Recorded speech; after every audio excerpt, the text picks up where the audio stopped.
to the wealthy. Trump shouldn't fool around with workers. Workers aren't pawns. Instead of this chaos, workers need robust industrial policy paired with workforce development and targeted tariffs to reshore certain American industries. Yet the president doesn't have a comprehensive plan to do any of that. Trump shouldn't fool around with our democratic values. Trump's trade agenda is all being done behind closed doors. There's no transparency. Backroom deals are corrupt and they're anti-democratic. As members of Congress, we need to reassert our voice in the face of Trump's insane trade policies. Republicans need to stand with Democrats and decisively call out Trump's harmful tariff scheme. As I said in our previous hearing, House Democrats are open to new trade agreements with partners that are committed to advancing workers' rights, protecting the environment, defending human rights, and safeguarding our intellectual property. Unfortunately, the president's corrupt tariff scheme is trampling on our Constitution by sidelining Congress's jurisdiction over trade. Let this administration's record in trade policy and elsewhere serve as a grave warning, and there is no denying that this president and his cronies are rapidly working to consolidate power. With that, Trade Representative Greer, I have a couple of questions for you. In the April 2nd announcement, did the president issue tariffs on the European Union, Japan, and South Korea? Yes. Yes, every country. Okay, I don't need an explanation. I just need a yes or no answer. Did the president issue any new tariffs on Russia, Cuba, North Korea, or Belarus? They already have sanctions embargo, so no. No, the question was yes or no. I recently read news reports indicating that you are the new head of the Office of Special Counsel. Is that correct? I'm the acting head. That's correct. And you currently serve as USTR. With the trade wars, don't you think that your time should be focused exclusively on trade? And isn't it a gross conflict of interest to be the body that oversees your own agency and position? Oh, I certainly would recuse myself if there was an issue involving Well, I think it's ridiculous that you hold both, and I urge you to resign as special counsel. It makes no sense for you to have oversight over yourself. That's not true oversight. And with that, I yield back. Members' time has expired. I now recognize Mr. Smucker for 5 minutes. Thank you. Excuse me. Thank you, Mr. Chairman. Hello, Ambassador. I want to thank you for the work that you're doing, for the change that you're working to bring about. And I also want to point out the differences that we've seen in the past 4 years of the Biden administration compared to the 4 years of the Trump administration, specifically in regards to trade. I think Democrats and Republicans alike were very unhappy with the past administration's approach to trade, basically, which was to do nothing, to try to generate new agreements and to not do nothing to try to open markets up for American manufacturers, to do nothing to try to bring jobs back to America. And that's just in such stark contrast to what we saw during the previous Trump administration. He had a bold and effective approach to trade, one that really delivered prosperity and brought our trading partners to the table. So we appreciate the work that the president did during his previous administration. We appreciate the work that he's doing and that you're doing on trade. It's a refreshing change to what we've seen over the past 4 years. And we trust the president to get this right again. We believe that we're seeing already the impact when you have tens, I don't know how many we're up to now, but countries coming to the table that have for a long time had tariffs in place for our goods, but we weren't doing the same. And so the idea of reciprocal trade, I think, is a great one that I can tell you the American people in my district, business owners in my district, very much support, and they support the goals of this administration to bring back manufacturing jobs to the country, to bring back that investment in the country, and then to open up markets to our great American businesses. So I will So I will also say this, many of those business owners who love what the president is trying to accomplish are feeling a little consternation. They're concerned about what this, how we're going to achieve what the intent is here. They still believe in what the president is doing, as I think every, at least Republican member here agrees with that. But I just want to give you an opportunity, if you don't mind, to just sort of expand maybe on some of the things that you said previously, but with that sort of audience in mind. What would you say to, for instance, a copper manufacturer in my district who you and I have spoken about previously, but this is impacting their business in a big way? And what would you say to other businesses who are in a similar situation? And maybe if you could just paint a picture of what success will look like here, again, in the context of the successes that we've seen with USMCA negotiated under previous administration, all that, but take us out a few months, take us out a few years. What is the end goal here? I think I know what that is, but I'd love to give you a chance just to expand on that. What will success look like? How will that help every American business? Thank you. Thank you, Congressman. I think we'll find that American businesses are much more competitive when they have open markets overseas. People talk about the high cost of doing business in America and manufacturing in America and growing in America. But when we cannot access foreign markets or we face barriers overseas, and not just tariffs, but also all the non-tariff barriers that we've outlined in this 400-page book, that increased costs. And it makes it difficult to be competitive globally and even domestically. At the same time, we have foreign producers who receive subsidies. They have countries where economic policies depress domestic demand. They make more stuff than they can consume. They send it here. And so I think what we're going to see in the near term, we're going to see a handful of partners who open their markets more to us, and it makes it much easier and much more competitive economically to have manufacturing here, to grow products here, to process them here, and export them to the rest of the world. So it's a virtuous cycle that you create when you create a situation where you have open markets, you create broader economic policies, whether it's good tax policy, good energy policy, to give you the tailwind you need. We have to reshore manufacturing. This is the important way to do it. We can have tariff protection as we get rid of the trade deficit, reshore manufacturing, and as other countries open their markets, they can potentially have a different arrangement that helps us as we try to have reciprocal trade and get rid of the deficit and get back to being a producing economy. It's where we need to be. Well, thank you again for your work. I'm out of time, but appreciate your work, and we're with you. Thanks. Thank you. I now recognize Ms. Sewell for 5 minutes. Who open their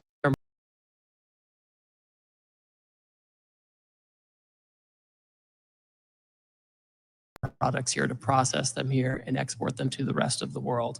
So it's a virtuous cycle that you create when you create a situation where you have open markets, you create broader economic policies, whether it's good tax policy, good energy policy, to give you the tailwind you need. We have to reshore manufacturing.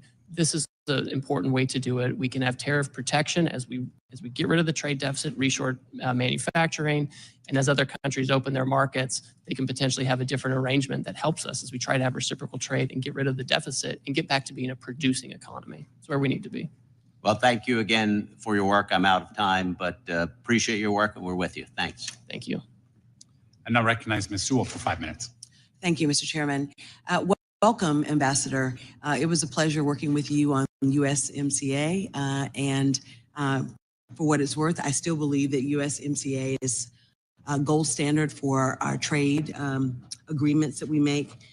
It was done so with Congress and the executive, and that should be the standard.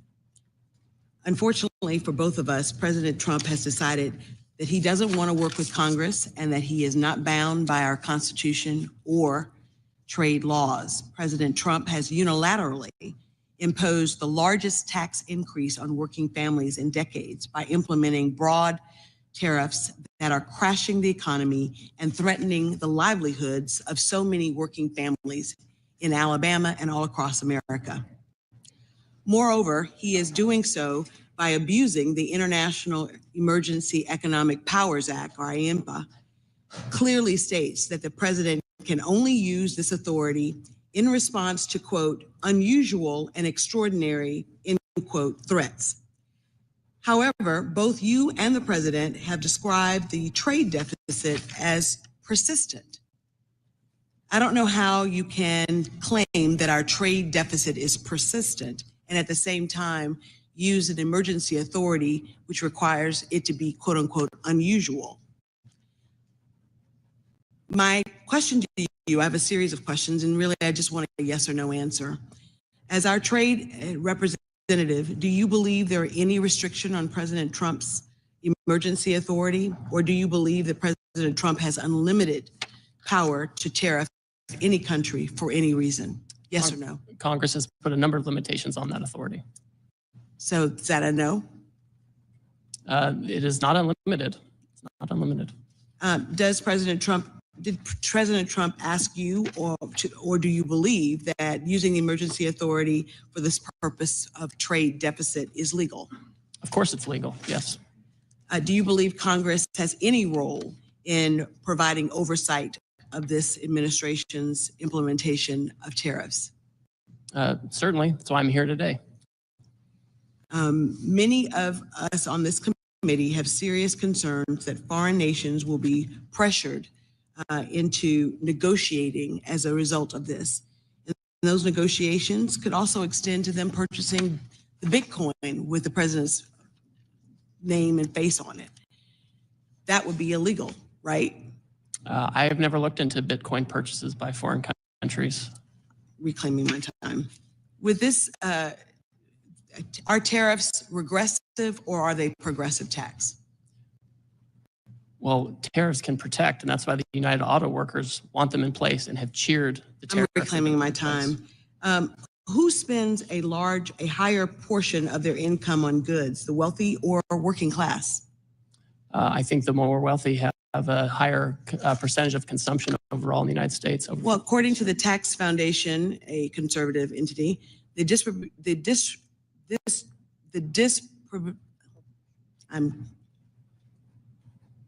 how things are distributed are more regressive and put a higher burden on lower income households more than higher income households. The top 10% of incomes account for about 50% of consumption. They do. And so I think for what I'm getting at, Mr. Ambassador, is that my Alabama constituents are very, very worried. I was home this weekend and Miss Jackie, who owns Reflections, a coffee shop in Selma, Alabama, right near the Edmund Pettus Bridge, a place that she couldn't have, when she was growing up in Selma, go into, she now owns. It's a coffee shop, and she's really, really worried that the price of coffee will go up so high that she will not be able to keep her store. And she just, this is year number 3. It's a very popular store, but in Little Selma, Alabama, where the price of coffee is already $5, $4.99, increasing it even more would shut her down. And so my constituents have lots of questions to me and to, and to this president with respect to why we are choosing to go down this path. His tariffs amount to the largest tax increase on those families. It's bad for Alabama farmers who are facing retaliatory tariffs. It's bad for consumers who will see prices skyrocket. It is horrible for those who are retired and depend upon their retirement to live, and seeing the stock market go out of control. So, sir, this is really dire for a lot of folks that I represent. Dire for a lot of folks that I represent. And we can't wait for things to get better. And so I really urge you and the president to think about the least of these, the most vulnerable in our society, and how they're going to weather the storm. And to my Republican colleagues here on this committee, I hope that you will push back on these escalating, sweeping tariffs that have done so much damage to our economy. Thank you. I'm going to go back. Members' time has expired. I now recognize Mr. Hearn for 5 minutes. Mr. Chairman, thank you for being here today, Mr. Ambassador. I really appreciate you being here to recognize the relationship between the executive branch and Congress as it relates to trade. So thank you. You know, over the last 4 years, trade has been neglected at best, and it's long past time for a real trade agenda and a president who wants to strengthen America, not cede its interests to foreign governments. As a matter of fact, the American people elected President Trump in November under the premise that he would rebalance trade with our allies and others around the world, bring manufacturing back to the United States to create high-paying jobs in America, make things in America. And as you just alluded to, it's been applauded by many people, including our great auto workers, as they talk about reconstituting those manufacturing jobs where they're needed most.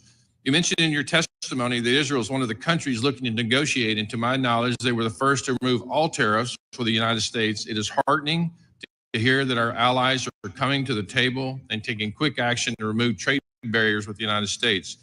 Last Congress, I introduced a resolution in support of the free trade agreement we have with Israel as a way to support one of our greatest allies as they face an existential threat from Iran and its terror proxies. I appreciate President Trump's strong support of Israel, and I hope that this first step by Israel to move to a zero tariff policy will lead the way to an even stronger trade and economic relationship between our two countries. Trade policy should reflect not only economic interests, but also national security and ideological alignment. Strengthening relationships with allies who share American values is essential to reducing reliance on adversarial nations. Mr. Ambassador, how can we ensure our trade policies prioritize strategic allies like Israel and Taiwan who share American values and are willing to join us in enacting common policies to counter our adversaries? Thank you, Congressman. I'm happy to report that Sunday night I had a meeting with Prime Minister Netanyahu about this very issue. And the Taiwanese have also reached out. So this is something where we're having close, high-level talks about how to move forward. I would also say, as we talk to our allies, we're encouraging them and hoping that they will align with us on things like export controls and investment screening to make sure that as we trade with them, we're trading in a way that increases our economic security and not just our economic growth. We know calculations are going on and into the reciprocal tariffs, include more than just tariffs other countries place on the United States. And as you're undergoing negotiation with our allies, is the president and your office taking into consideration things like export controls, as you just mentioned, foreign military sales, foreign direct investment as it relates to their relationship with the United States? So we certainly consider those things and appreciate them. Remember, with foreign direct investment, because they export so much to us, they have all these hard dollars, and the best place to put them is here. And so that's kind of a natural outgrowth. We are very focused on making sure that we have a trading goods that is fair and make sure that we're not getting dumped on or have overcapacity overflowing into the U.S. and that we have export market opportunities. But we certainly are encouraged by and the $4 trillion in new investment that's been announced by foreign companies. Are military sales included in that? So that's a good question. We've thought about that. When you look at the trade numbers, I think foreign military sales, official ones, don't normally show up in those trade numbers. But I know that's been raised by several of our allies. And of course, we want our technology to be the technology that allies are using. The last 4 years under former President Biden, USTR failed to adequately address discriminatory extraterritorial taxes and digital trade barriers harming American companies. Last year, I raised concerns with Ambassador Tai when USTR failed to include digital trade barriers in the 2024 National Trade Estimate, the NTE, report on foreign trade barriers. The internet and digital technologies have revolutionized commerce, enabling businesses of all sizes to access global markets and consumers like never before. However, this potential is being undermined by the rise of digital trade barriers imposed by some of our trading partners. Those barriers come in various forms, from data localization requirements to discriminatory regulations and censorship measures. That not only stifles innovation and economic growth, but also undermines the competitiveness of American business in the digital age. In 2023, the U.S. exports of digitally enabled services accounted for 64% of all U.S. exports, and the U.S. had nearly $300 billion in digital trade surplus. Will you make it a priority to, unlike the last administration, to address this digital trade barrier? Yes, we're focused on this. We're not political or choosing sectors we like or don't like. And we've recorded in the trade estimate this year different digital trade barriers. Obviously, Congress is going to, regulate and decide how we're going to, manage digital trade, competition, those kinds of things. But we just can't have discrimination, and I won't accept that by our foreign trading partners, especially in this area where we're so competitive. I want to thank you again for coming here and appreciate you answering everyone's question. Again, it shows the understanding of the relationship between the executive branch and Congress as it relates to trade. Thank you again. Appreciate it. I yield back. Ms. Del Bene. Thank you, Mr. Chairman. Thank you, Mr. Ambassador, for being with us today. Tax day came early this year, came on April 2nd, since Trump's sweeping tariffs are raising prices for American families by $4,600 this year, according to the latest estimates. It keeps going up. Families are struggling, businesses are panicking. I talked to a business in my district that talked about being tariffed out of business. We have businesses who have a lot of export, who manufacture right here in the US and export, who are losing business. Even Republicans are beginning to break with the president. We've seen several joint bills that would make clear that the president does not have the ability to single-handedly impose sweeping tariffs. The real question we're all wondering is, how do we get out of this mess that Trump has created? Chairman Smith recently said he hopes that the Trump tariffs will give USTR leverage to negotiate new trade deals. But Ambassador, how can any country trust the U.S. enough to make a trade deal? Given that Trump has thrown out existing trade deals like Australia or South Korea, or even USMCA, which he negotiated and Congress enacted, how are people going to trust us when arbitrarily these deals are being thrown out? Congresswoman, thank you. The United States remains the consumer market of choice for everybody. And I hear some of these Wall Street analysts, predicting, imminent catastrophe. And that's just, when we look back at Trump 1, we put tariffs on China and we reinvigorated NAFTA to be USMCA. We saw real household medium income go up. We saw inflation go down, unemployment go down. And the countries are coming to us every day. We're having several meetings with them every day to do these deals. So they're not showing hesitance. But if we have a deal that's being blown up, then you can say you're negotiating a deal. 2 seconds later, you can throw it out. What kind of deal is that? Are these deals that you're supposedly negotiating? Are they going to come to Congress for a vote like USMCA did? These are deals. So first of all, if we did a comprehensive free trade agreement, of course we would come to Congress, et cetera, and we will certainly keep Congress up to speed on any kind of deal that you do. Are you going to bring that to Congress for a vote? We'll do what the law requires. Some of it's consultation, some requires a vote. So we'll follow the law on that front. But the countries are coming, right? If they were hesitant, they wouldn't be knocking down. But I don't understand what the countries are coming to do. You put tariffs in place, sweeping tariffs with no specifics in terms of what the goals are, no plans. And then you say countries are coming to what? To individually negotiate with President Trump, and it's his whim what's acceptable or not acceptable? So for example, I get a letter from the Vietnamese, which I received recently, and it outlined a number of tariff lines where they want to reduce their tariffs and non-tariff barriers that they want to remove. And they want to engage with us on reciprocal trade. But what are the objectives of the negotiation? You didn't lay those out. The plan, there's no plan that was laid out by the president. I've seen no plan from USTR on what the goal of the tariffs are. We're damaging companies. We've thrown out existing trade deals that we already have. And now you say there's a negotiation with no clear goal what that negotiation is, or whether or not Congress is going to have a vote on a potential deal?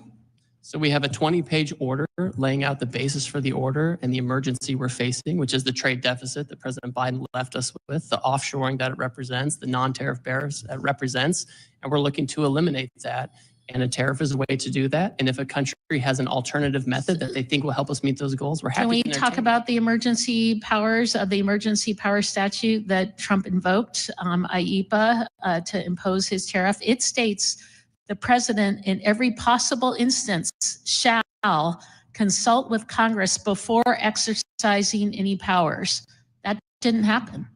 Our staff came, our USTR staff came up to Congress and did consult. I've had With who? With what telephone members? calls With and what meetings. members of Congress did you consult with? I'm a member of the Ways and Means Committee. I'm a member of the Trade Subcommittee.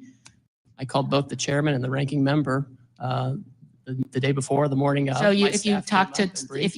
if you call It's my to, how could you consult with folks when there wasn't even a deal that was proposed? In fact, it wasn't till April 2nd when the tariffs were put in place. No one even knew what exactly was going to happen. There was nothing to consult on. So how did that consultation take place?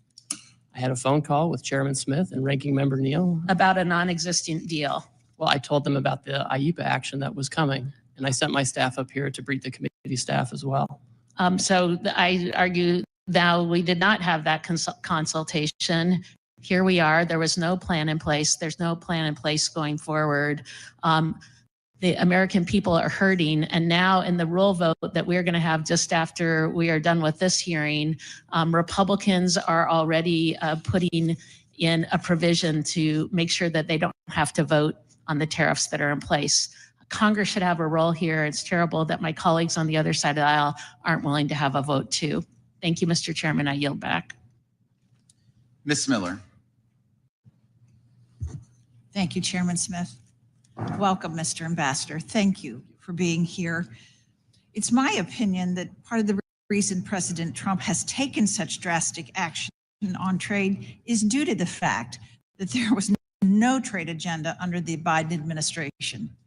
And I didn't hear any sniping from the other side about that. The past administration's failure to engage in meaningful conversations with our trade partners opened the door for countries to run afoul of the World Trade Organization tariff agreements and to impose excessive non-tariff barriers. These countries have had no incentive to negotiate, and they've been massively benefiting from the system as it is. For example, in my state, the hardwood companies have been pummeled by China, dumping their hardwood in the American market. China gained at our expense while we were asleep at the wheel. Thankfully, that is not the policy of the United States today. Due to President Trump's swift action, more than 70 countries are knocking down our door, ready to negotiate a trade deal. Today, I want to focus on the future of our trade agenda. Looking to the very near future, the administration is required by statute to undertake the United States-Mexico-Canada Agreement review process in 2026. I can't understate the importance of the USMCA to my constituents. The growth in the manufacturing sector, spurred on by our cooperation with Canada and Mexico, has helped sustain thousands of jobs in my district. I'm well aware that this agreement is not perfect, and we are fortunate to have the review process in place in order to make the necessary improvements. Ambassador Greer, what commitments can you make to us today in regard to the USMCA review?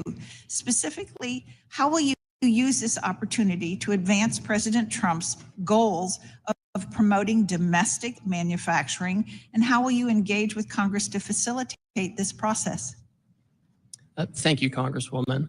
And I'll just note that goods coming from Canada and Mexico right now that comply with the rules of the agreement continue to enter duty-free. This is an important agreement. I met with my Mexican counterpart last night. I have worked in the works. I have a meeting with my Canadian counterparts, and we expect that we will initiate the public consultation process that's required by the statute at some point at the time required. I think with the USMCA, it's important that Canada and Mexico not be used as an export platform for third countries. That's not what we want. USMCA should be an agreement that promotes manufacturing in America, and that we can rely on our partners to the north and south if needed.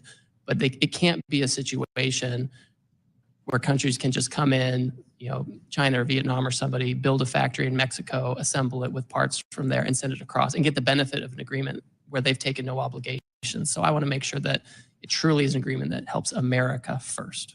Thank you. I've greatly appreciated your leadership in protecting American digital companies abroad. You and I are in agreement about the dangers of South Korea's anti-competitive policies towards American digital companies. I intend to reintroduce legislation that seeks to ensure that American companies are not being harmed by one of our closest allies, while Chinese companies are left unscathed. The digital trade sector is rapidly growing, and it's important that we do not lose market share to China in this critical field. Several countries are considering legislation that mimics the European Union's Digital Markets Act, which has undisputably caused a digital winter for American tech companies operating in Europe. What are your plans to address these harmful policies and to ensure the prosperity of American digital trade?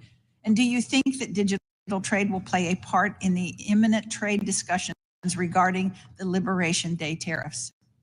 Thank you. So first of all, I understand that there's obviously a national conversation going on about, how digital trade should be regulated, and there are lots of views on that. What I will say is we're not going to outsource that regulation. We're not going to let the European Union or Korea or any other jurisdiction, set the rules for digital trade. It will be us, and they won't be able to do it in a way that's discriminatory either. That is impermissible, especially when we have, as you noted, the Chinese competition out there. If we're going to have companies that operate in this space and are so competitive in this space, we need to make sure that they're American companies, right? That's what we need to make sure. And so this is certainly something that we can talk about in any negotiations that come up. Thank you. We have historically forged some of our strongest alliances based on procuring critical minerals, which are difficult or nearly impossible to obtain in the U.S. Will you commit to exploring trade discussions and partnerships with like-minded partners to protect and build up our critical minerals today? Yes. Thank you. I yield back. Mr. Neal. Thank you, Mr. Chairman. I would have invoke a moment of a point of personal privilege. When the ambassador called me, it was more to inform me of what the administration was going to do. It wasn't to consult or to seek my opinion as to what they were going to do. Mr. Murphy.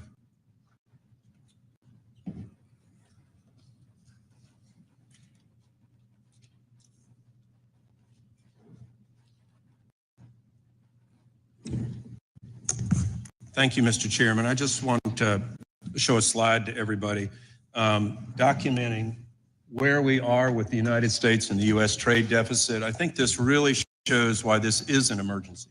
If you look at where we are with manufacturing goods, that's in the red column here. If you look at what has happened to the manufacturing capacity of the United States, we have plummeted, absolutely plummeted down. Here in 2022, we have such a trade deficit with manufactured goods. This is critical. This is why the president has said this is an emergency. The same thing with fuels and other total goods. We have plummeted in this nation's capacity to actually produce things. So yes, this is an emergency, and this is by all means altogether the right thing to do. If we do not reverse this trend, again, going with the absolute calamitous effect of how we are hurtling towards a sovereign debt crisis, this nation does not exist. And yes, there is short-term problems, without a doubt. But it's the same thing by taking medicine you don't want to take. If we don't help the body by intervening and doing what is critically important